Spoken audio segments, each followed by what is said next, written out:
Ji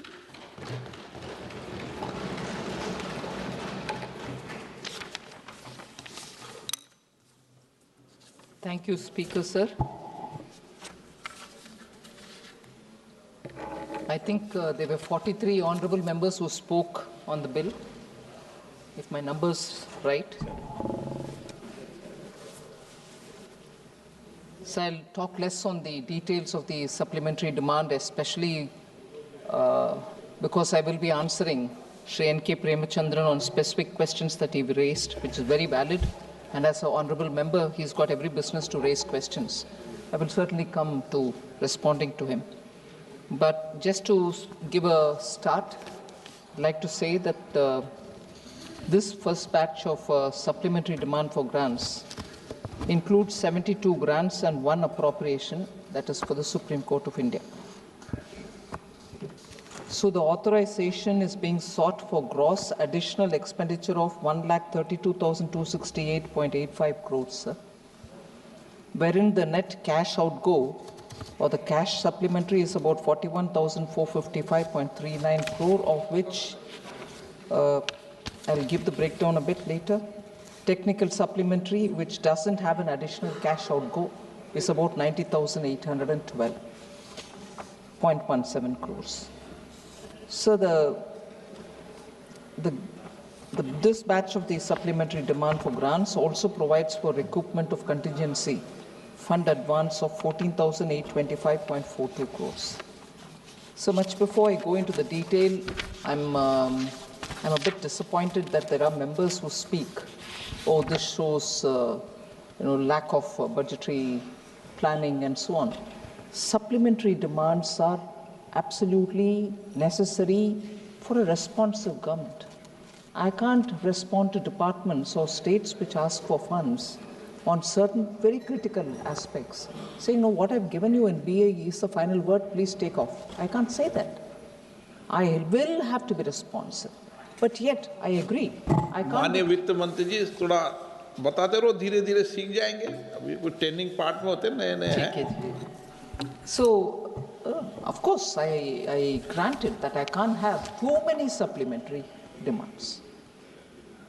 Actually, I like to put on record here, due to the very careful monitoring by the Honorable Prime Minister, I can stand up here and say I've reduced the number of supplementary demands. I don't allow it to be more than two at the extreme. If anything, I'll try to have it just as 1 supplementary. So I would want that perspective to be brought in here. So the revenue and capital breakup for the cash supplementary is 40,000 for 40,058.35 crores for revenue and 1,397.04 for cash supplementary. The technical supplementary, where there is no cash outgo, it is from one saving in that ministry towards another, so it just swaps within the ministry or the department. 22,387.38 crores for revenue, and capital is 68,424. And rightly, members have pointed out, there's a huge outgo for fertilizers, and I'll explain it, and I can quite understand the sense of outrage N.K. Premachandran has spoken, saying, no, why should there be so much increase? But hang on, if farmers want more fertilizers and urea, the government can't sit and lecture to them saying, no, what do you mean? You can't take more than this. Can I say that? No. Particularly because after a good monsoon, if there is a demand for additional urea utilization, it's a business of the government to get it. Despite the fact, sir, since COVID, there is an unpredictable fluctuation in the urea prices, in the DAP prices, in the materials that we are importing. Despite that, there has been a very careful management. I must appreciate the fertilizers in the department, which carefully imports in time. I'll give you the exact numbers. Indian farmers have not been let down by the ministry. They've ensured that there will be, timely dispersal, both for the Kharif and the oncoming Rabi.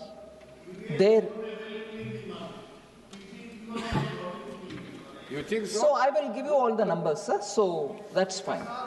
So urea.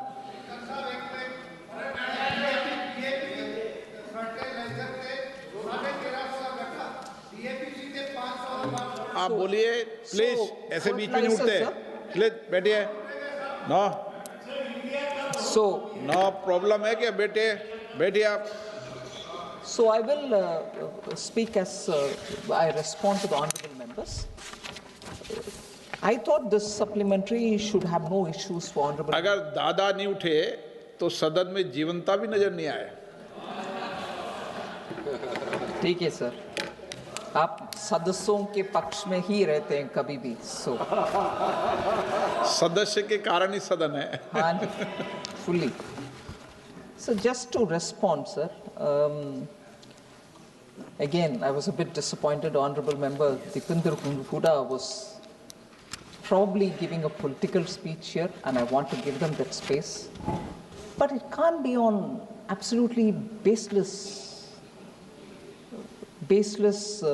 what can I say, arguments. I don't want to use the word allegation. He's not alleging anything. He's just saying, oh, this is not right, that's not right. I will come point by point to say where he was not really right. You're not spending much on education, R&D, defense, when it comes to percentage of GDP. Sir, without spending money in education, would we have IITs? I'm reading it, 16 in 2014, which has become 23. Can IITs be established without money?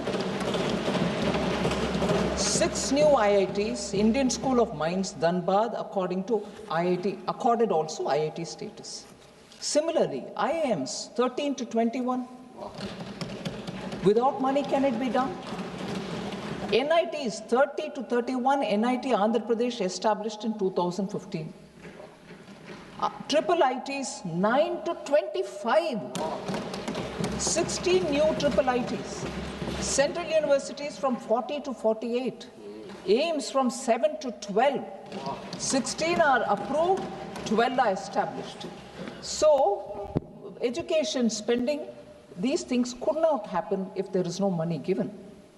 Similarly for R&D, sir, the 10 years India's gross expenditure on research and development has more than doubled from, in 2010 and 11, it was 60,200 crores. Whereas in 2021, just 10 years, it has touched 1.27 lakh crores without money being spent.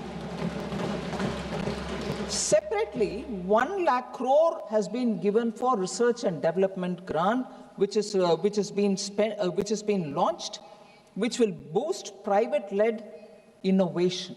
So with that money, the anchor or the special body which is going to deal with it is going to raise more money from the market and provide for R&D. So is that going to be without money? We are telling you in the budget we've made this provision. So, sir, government contributes 64% of gross expenditure on research and development, and private sector contributes 36%. This is a published document. So if 64% is going for gross expenditure on research and development, Honorable Dipender Huda, please, no money being spent in education is not right.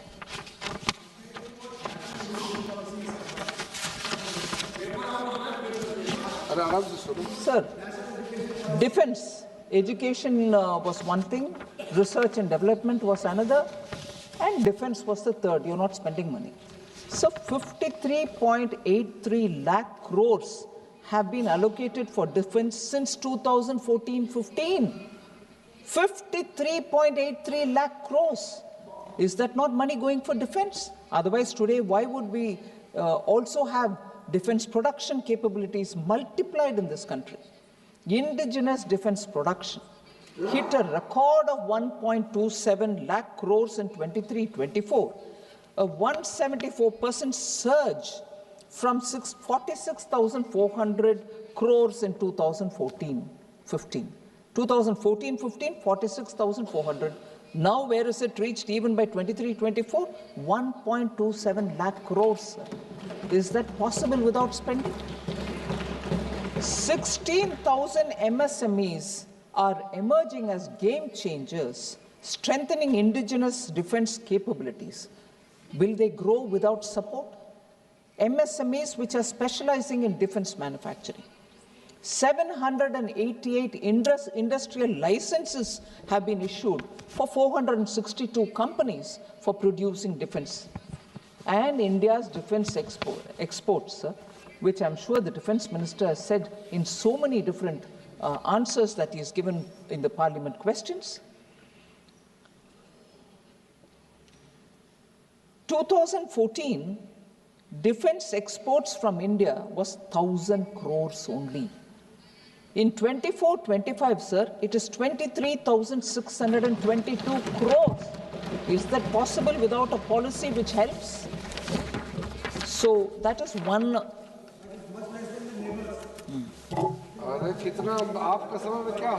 Don't worry, you can go on shifting the milepost, honorable member, but yes, I'm quite drawn to what the Parliamentary Affairs Minister is saying. Compare it with your term, where a defense minister was compelled to stand up in this house. Where a defense minister is compelled to stand in this house and say, I don't have money. आज वो हालात नहीं है। रक्षा मंत्री इस सदन में खड़े हो करके ये बोले कि मेरे पास पैसा नहीं है। हालात देख लीजिए उस समय का। दीपेंद्र हुडा जी तब खड़े होकर के चिल्लाना चाहिए, वो मेरा पार्टी पैसा दो। हमारे रक्षा मंत्री खड़े होकर के बोल रहे पैसा नहीं है। ठीक है, उस समय बोलना था। What? You're from Kerala? You're from Kerala? It's a district signature of a Kerala-based minister who was. I will mention the name and I'll also keep the record with all authentication. Sir, don't ask me as though you don't know it. What is the satisfaction you're going to derive by my telling you? कुछ है?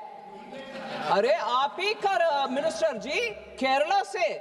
Oh please Suresh, don't make me feel ashamed. आप ये नाटक नहीं होना चाहिए इस house में कि मेरा रक्षा मंत्री कुछ बोले और मुझे मालूम नहीं है और आज विपक्ष में बैठे हुए। नहीं, ये ठीक नहीं है जी, ये ठीक नहीं है। मुझे प्रोवोक करके उस महान व्यक्ति का नाम इधर मैं बोलूं और तुरंत ये खड़े होकर के वॉकआउट करने के लिए। सच्चाई है भाई, ये सच्चाई है। आप प्लीज, ये नाटक नहीं होना चाहिए इधर। सर, नहीं, this is unfair Suresh ji, unfair. आपको पूरे मालूम है और मुझे छेड़छाड़ कर रही हो इधर नाम बताने के लिए? बिल्कुल नहीं। आप ढूंढ लो, थोड़े रिसर्च करो, आप रिसर्च करो। It's not an allegation, it's a fact recorded in this house. आप जाके होमवर्क करो। माननीय सदस्य ऐसे नहीं करते। माननीय सदस्य राजकुमार जी, ये सदन है, तरीके समझो। बैठिए। तरीके से जवाब नहीं देते, उसको उल्टा। माननीय मंत्री जी,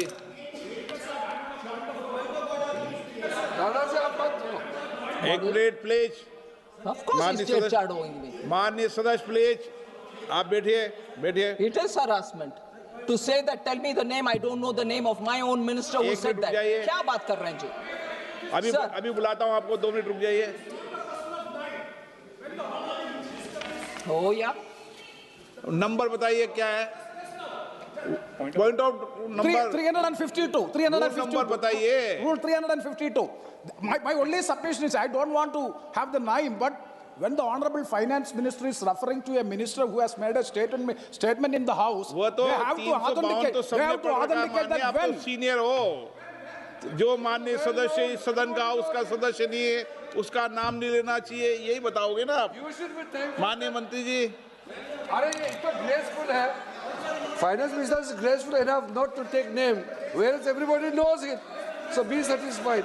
क्या? What is the problem if I take the name of the state? माननीय वित्त मंत्री जी, एक प्लीज। आप तीनों से एक बात। बैठिए। बैठिए माननीय सदस्य, प्लीज प्लीज प्लीज माननीय सदस्य बैठिए। इतने क्यों उत्तेजित हो रहे हो? प्लीज बैठिए। हुड्डा जी प्लीज बैठिए, प्लीज बैठिए, प्लीज प्लीज प्लीज प्लीज। माननीय आप बार बार मत उठा करो, समस्या है गंभीर है आपकी, प्लीज बैठो। सुरेश जी आज जरा जोश ज्यादा आएगा, चलो बैठो, केरल में ठीक है, ओके बैठिए। हुड्डा जी प्लीज बैठिए।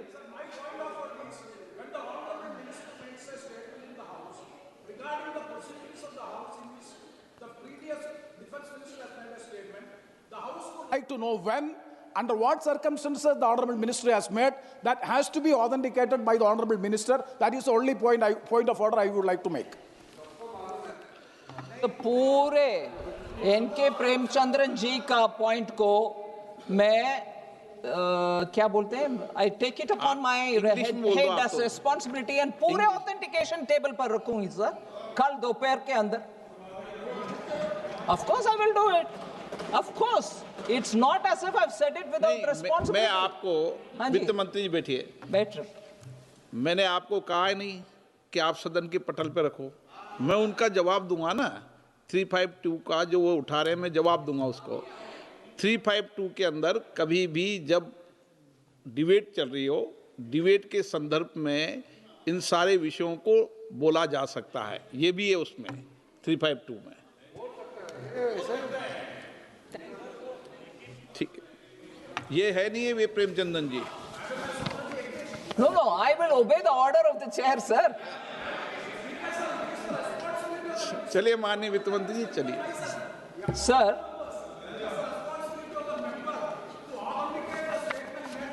यस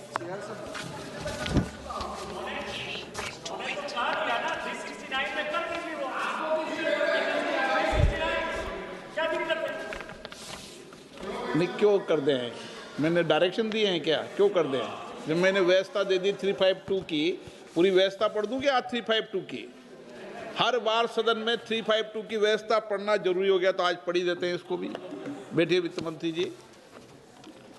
नहीं तो क्या है, सीनियर व्यक्ति भी 352 को उठाते रहते हैं, इसलिए मैं आपको 352 की व्यवस्था आज कंप्लीटली देता हूं। किसी भी ऐसे तथ्य विशेष को निर्देश नहीं करेंगे जिस पर न्यायिक निष्कर्ष निलंबित हो। कितनी बार इन विषयों पर चर्चा हुई है सदन में? जब डिबेट होती है तो संदर्भ लेते नहीं लेते? डीएमके के माननीय सदस्यों ने विषय सदन में उठाया। Number 1,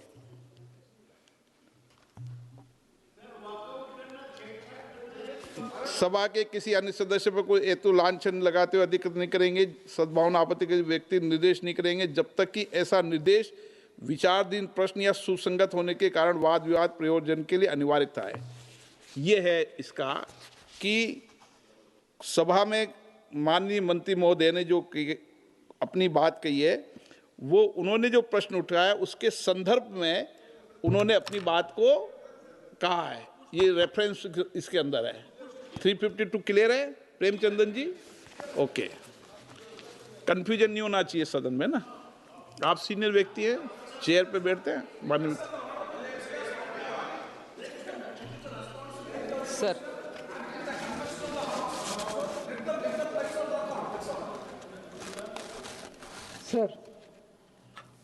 Sir, there is income inequality, I think, which has broken record of the 100 years. Was another observation from honourable member. So I just want to put the facts before the House. Actual household consumption, sir. Data shows that the bottom 40% of the population is acquiring wealth and assets at a significantly faster rate than the top 20%. This is a data which I will leave for everybody to see. The inequality in asset ownership has massively declined, particularly in urban areas, sir, where the disparity for key assets like motor vehicles and refrigerators has shrunk dramatically. The rural poor, sir, I give you the data here, have experienced a significant growth in purchasing power that defies the incorrect analysis given by the Honorable Member Sri Huda. 2011-12 and 2023-24, ownership of motor vehicles among the rural bottom 40% surged 7-fold, rising from a mere 6.2% in 2011-12 to 47.1% in 23-24. So motor vehicles now has become affordable for the bottom rung also. Similarly, refrigerator ownership in this group jumped nearly eightfold from 2.9% in 2011-12 to 22.5% in 23-24. Refrigerator ownership. Mobile phone ownership became near universal, leaping from 66.5% to 94.3%. Is this not asset being acquired by the bottom rung of the people? Whereas, sir, no, God. आप बैठे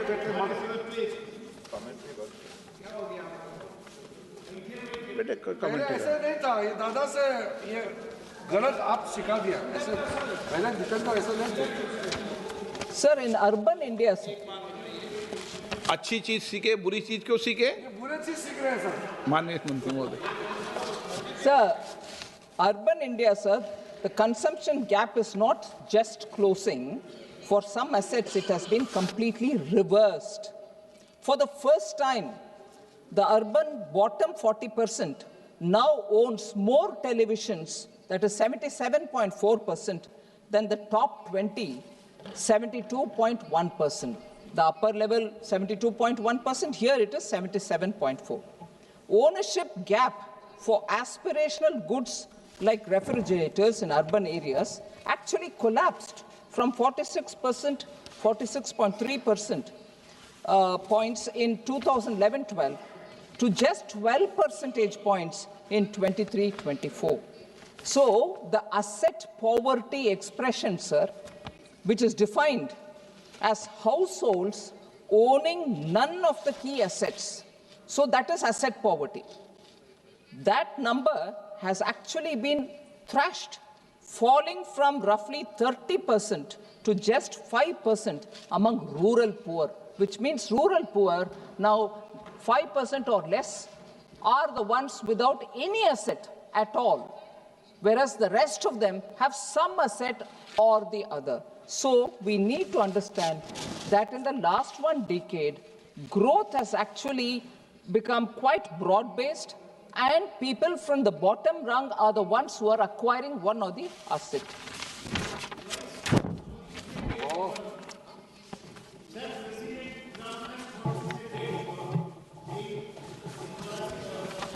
Sir, since I was going to come to that, since Professor seems to be in a hurry, Professor, depending on President Trump is in a hurry. आग्रह कर रहा हूं कि आप जो बेटे बोटे बोले उस कमेंट पे टिप्पणी करो मत हो। और माननीय सदस्य, मैं आपसे आग्रह करता हूं, वरिष्ठ हैं, आप आग्रह पूर्वक आपसे निवेदन है, कृपया आप इतने वरिष्ठ हैं कि बैठे बैठे टिप्पणी न करें, ठीक है ना? सभा की सहमति तो हो तो इस सभा की कार्रवाई इस विषय की समाप्ति तक बढ़ा दी जाए। माननीय मंत्री। Sir, another point, and इसमें थोड़ा मैं I want to give the advantage or the benefit of doubt to Honorable Member Dipender Huda ji. He simultaneously used the expressions Vyapar Ghata, current account deficit. So when he spoke in English, he said current account deficit, whereas he also used probably exchangeable way, Vyapar Ghata. Both the terms do not mean the same, sir. So it is very important to understand that we take both the terms seriously but separately. There should not be any confusion. So I don't actually know which one was he referring to, Vyapar Gata or current account deficit. And so the same number cannot apply to both, no. माननीय सदस्य, मैं आपको अंतिम बार बोल रहा हूं, नहीं, I'm not asking, I'm responding. आपका नाम लेके नहीं आस्क कर रहे हैं। आपने पहले बोला था, उस पर वो रिपोर्टिंग कर रही हैं। आपने आपकी स्पीच पर जवाब दे दिए, इसलिए आपका नाम ले रही है, क्योंकि आपने बोला है तो आपका नाम लेकर जो जो विषय उठाए उन पर जवाब देगा। अच्छा है, Sir, so the claim that the current account deficit is at its maximum is factually incorrect. So I want that to be clear, sir. So that record deficit claim that the honorable member has made is really wrong. At the end of June 2025, India's current account deficit stood at 0.2% of GDP. Where was it? The honorable member was saying some double-digit number, sir. Current account deficit, June 2025, stood at 0.2% of the GDP. For the fiscal year, March 2025, it was only 0.6%. So let's place that on the record. Contrast this, sir, with the taper tantrum time 2013, when the current account deficit in 2013 ballooned to a crisis level of 4.8% of the GDP. And in fact, that's the maximum which India saw since 1970. So honorable members should actually look at since 1970, that being the maximum. Please, I hope this correction comes into play. 2013, sir, there were volatile capital flows constituting 96.1% of all our reserves, leaving the economy completely vulnerable to sudden outflows. Today, that ratio has fallen to 66.6%, proving we are far more stable now than the time of 2013. So, honorable member, be assured the economy today is actually moved from fragility to a level of fortitude. So that is the matter of fact number there. Sir, the import cover has also strengthened, rising from, in 2013, we had foreign exchange reserve only to cover 7 months of imports. Today, it has moved to being 11.4 months as of June 2025. So, when I say from fragility to fortitude, this is the kind of number I'm talking about. So, projecting the anxieties of 2013, sir, onto the stability of today, 2025, is a political fabrication. And that it ignores the hard reality.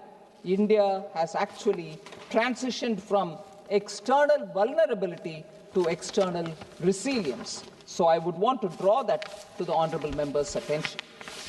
Even worse was the comment on debt to GDP.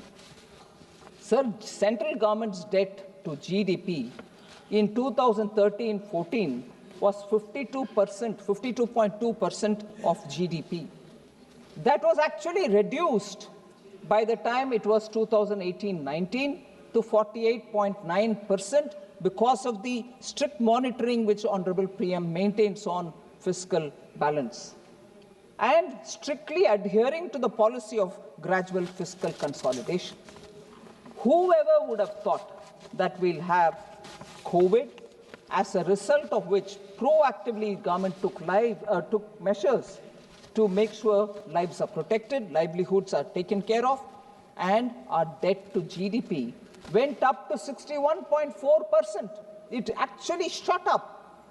But after that, because we gave ourselves a steady path, which is a glide path, from there it has come down. Even by 2023-24, we brought it down to 57.1%, and it is estimated, I would think by this year end, it will reach 56.1%. Despite COVID, despite heavy borrowing, debt to GDP is actually coming down, and coming down if only the number of 2013-14 is kept in mind, you'll know we are getting closer there.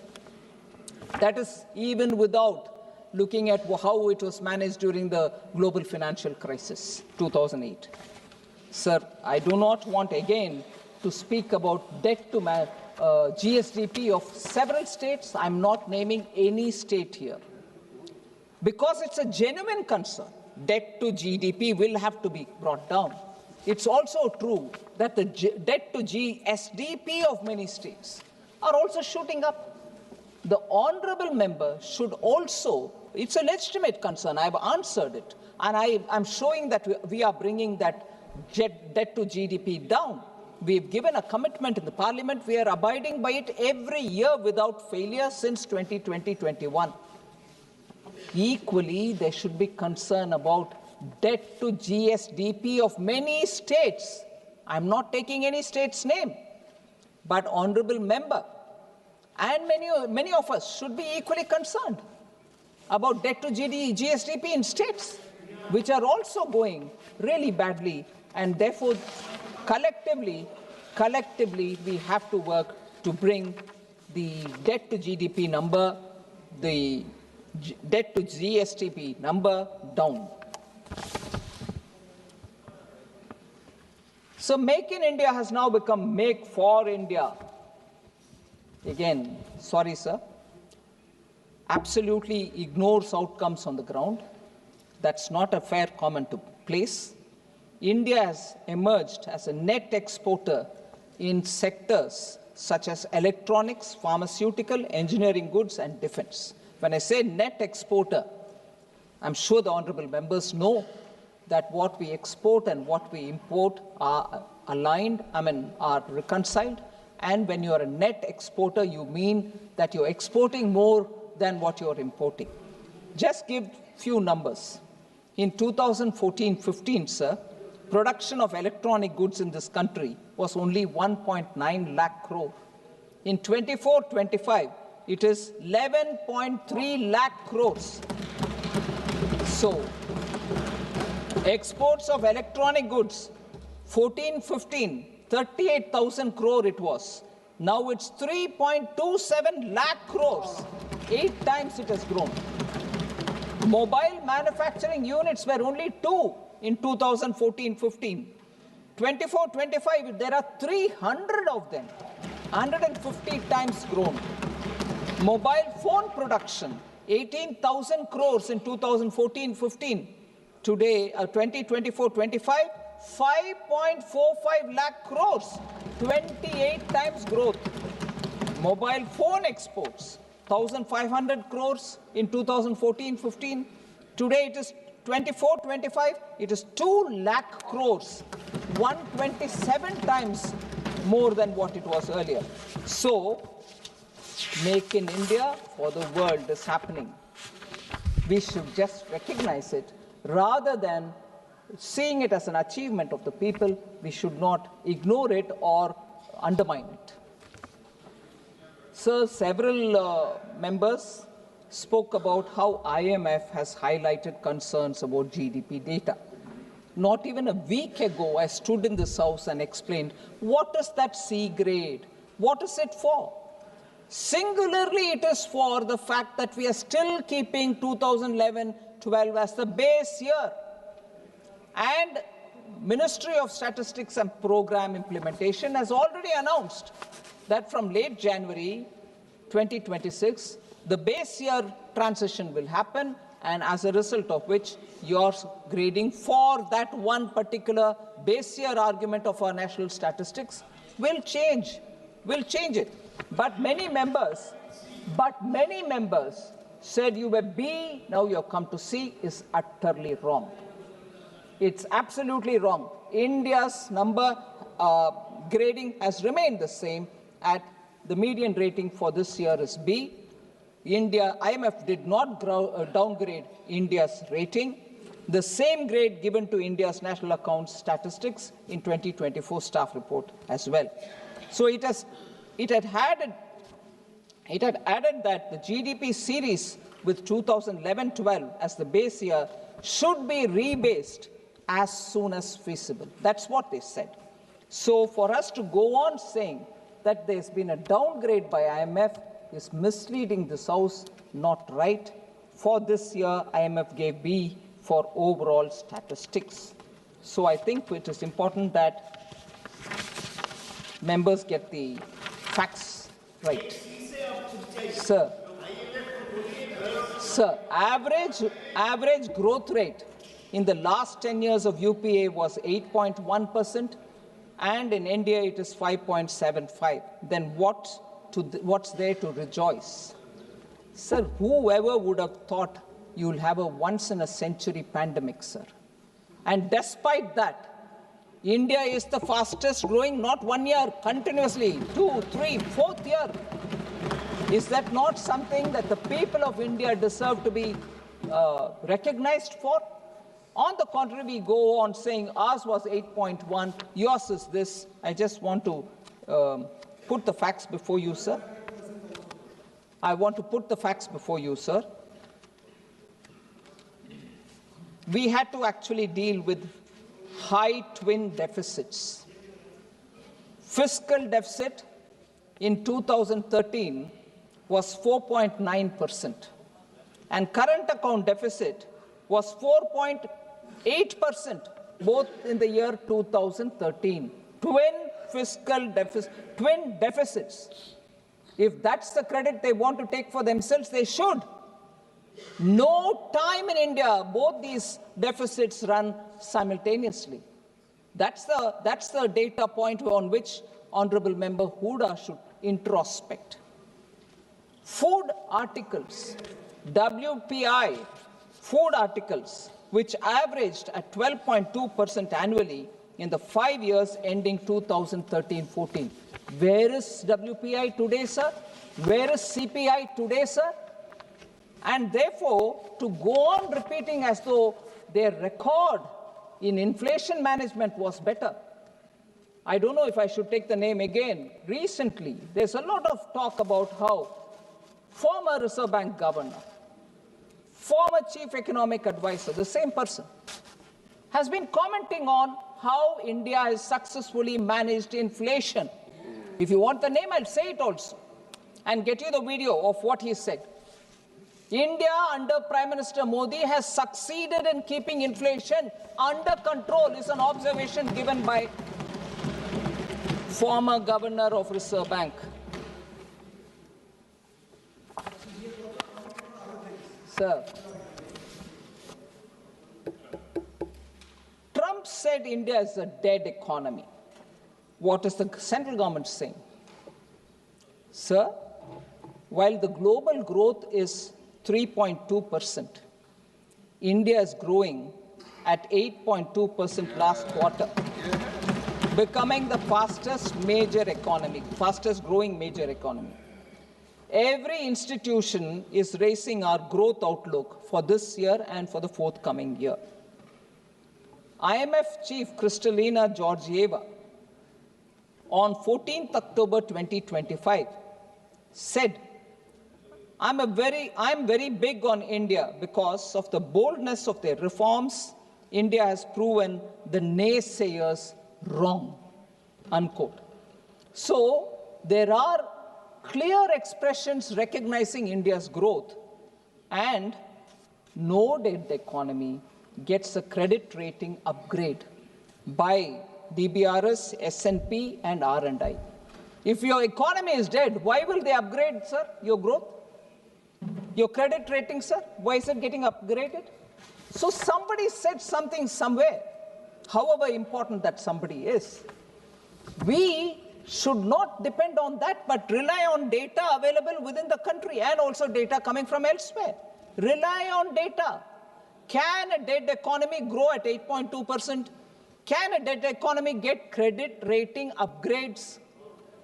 So constantly looking at someone and saying, oh, you said that, what is it, what do you want to say? Numbers are saying it, sir. So, look at the indicators. Tractor sales in October 25 reached the highest level for any month in the past 11 years. Retail commercial vehicle sales jumped by 17.7% in October 2025, reaching a 3-year high. Automobile registrations surged by 23.4%. Passenger vehicle sales grew by 15.5%. GST e-way bills grew by nearly 28% year-on-year. Services export achieved their highest ever monthly level of $38.5 billion in October. And UPI transactions grew by 60% in October 2025. So that's the case, sir. Now I move on to talking about fertilizer. Very important, sir. Between June and October 2025 Kharif crop season, the projected requirement of fertilizer was 185.39 LMT, lakh metric tons. The availability which the ministry ensured was 230.53 lakh metric tons. What is the estimated projected requirement? 185.39.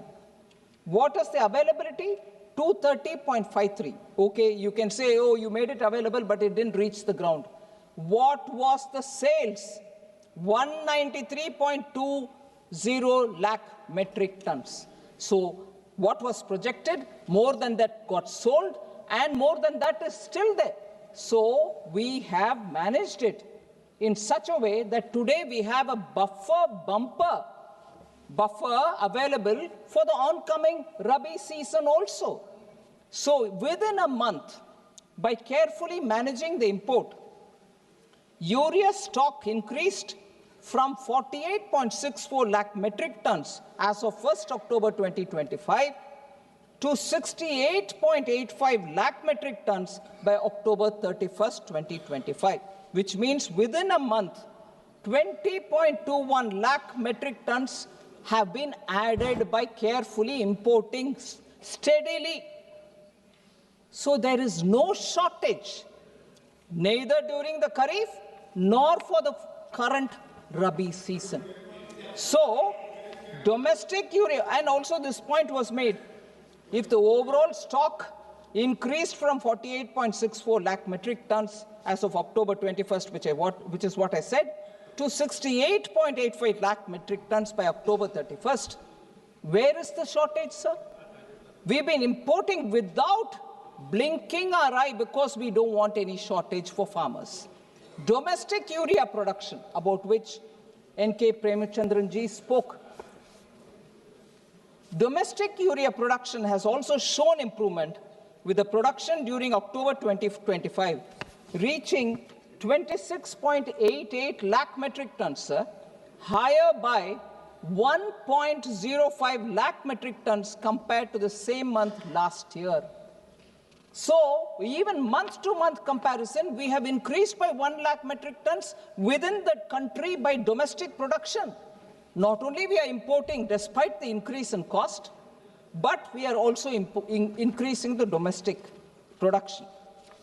So average monthly production between April and October remained a robust nearly number of 25 lakh metric tons. So I would want this to be put on the record that there is no shortage of fertilizer, and whether it is imported or domestically produced, sales also show. Yes, there are,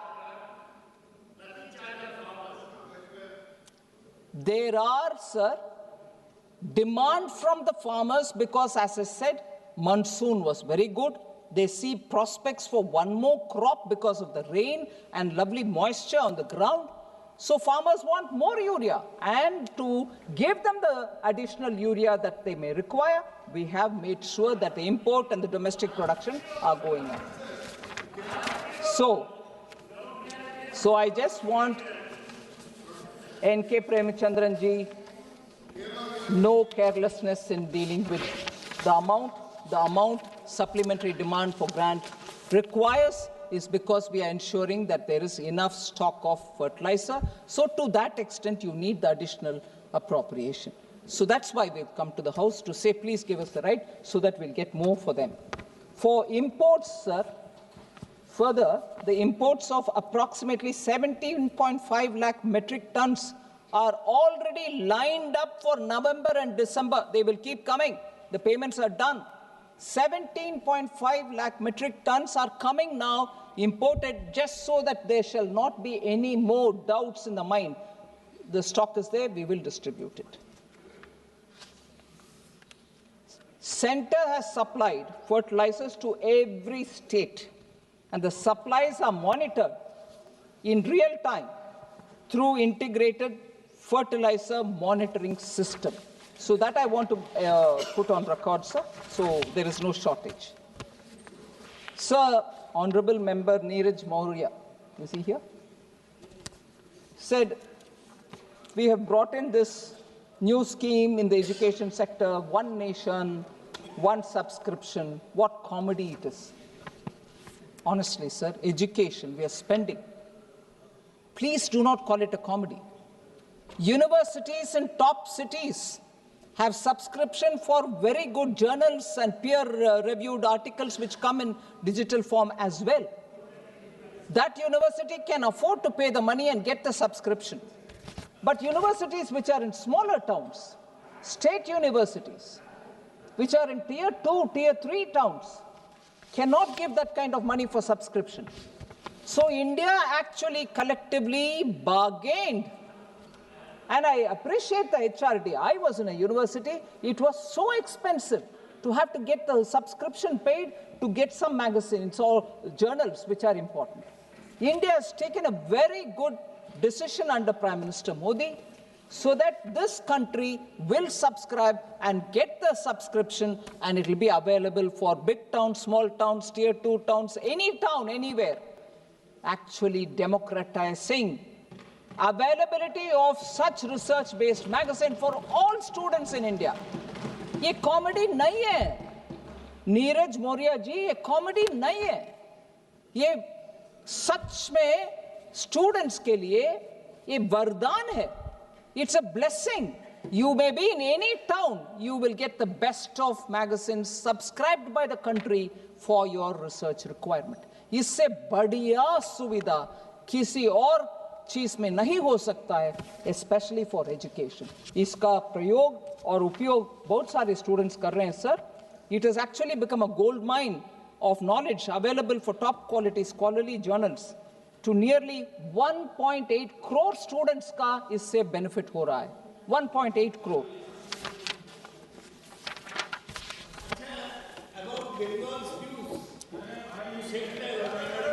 Sir, last 2 points, sir. Unemployment.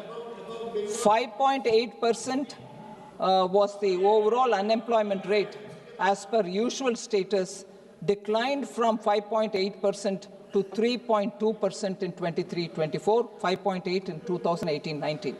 Similarly, female unemployment rate, 5.1% in 2018-19, is now come down to 3.2%. Similarly, youth aged 15 to 29, unemployment rate declined from 17.3% in 2018-19 to 10% in 23-24. Rural unemployment rate declined from 5% in 2018-19 to 2.5% in 23-24. Similarly, for urban, 7.6% in 18-19 to 5.1% in 2023.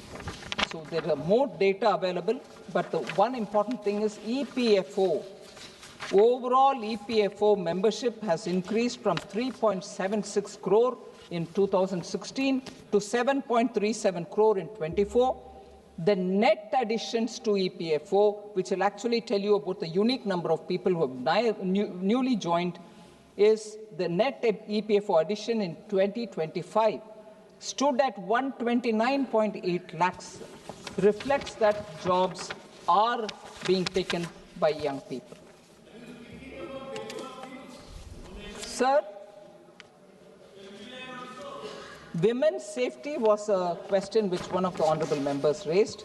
I want to say, under the Nirbhaya Fund, 7,712 crore has already been allocated, and with over 6,200 crores released already and being utilized for women's safety initiatives. 843 one-stop centers are operational across the country, having assisted over 11.9 lakh women. Women's help desks have been established in over 14,000 police stations, and safe city projects are also being undertaken. Normally, if you put it all together, gender budget is a number that I can give. For the benefit of women and girls under different schemes, Government of India has allocated 4.49 lakh crores for the year 2025-2026. That itself shows the quantum of money which is going through various schemes for the benefit of women. Sir, lastly, Gurmeet Singh Meet from Aam Aadmi Party raised this issue that there should be proper allocation to Punjab when it comes to Khelo India scheme. I want to highlight, sir, that several initiatives have been taken under Khelo India scheme to engage and promote youth participation, particularly in Punjab. 29 Khelo India centers have been established in Punjab. Punjab has a Khelo India State Center of Excellence for hockey, boxing, and athletics. 24 Khelo India academies have been established in Punjab. The Sports Authority of India, sir, also runs one National Center of Excellence at Patiala and 3 SAI training centers at Mustuana Sahib, Badal, and in Ludhiana in Punjab. So, sports, every central scheme reaches Punjab.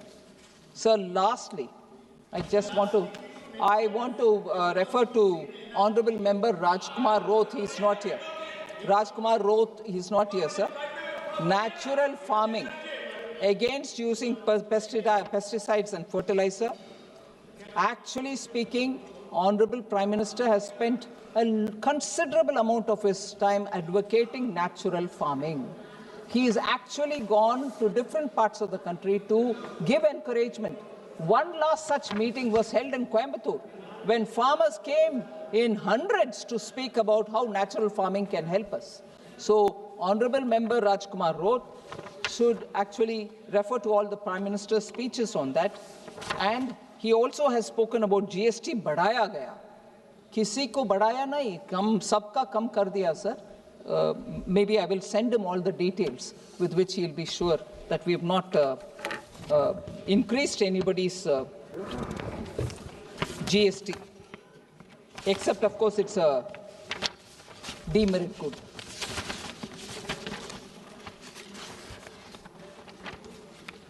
So thank you very much. एक minute माननीय सदस्य, मैं माननीय कई वरिष्ठ सदस्यों से आग्रह करता हूं कि वरिष्ठ सदस्य सदन में बीच में बैठे बैठे टिप्पणी न करें, और वरिष्ठ सदस्यों की बैठे बैठे टिप्पणी करना या खड़े होकर बीच में टोकना ये सदन की मर्यादा के अनुरूप भी नहीं है, और वरिष्ठ सदस्यों कहीं ऐसा मौका नहीं आना चाहिए कि आपको कोई नोटिस नहीं ले, ये भी चिंता का विषय है। इसलिए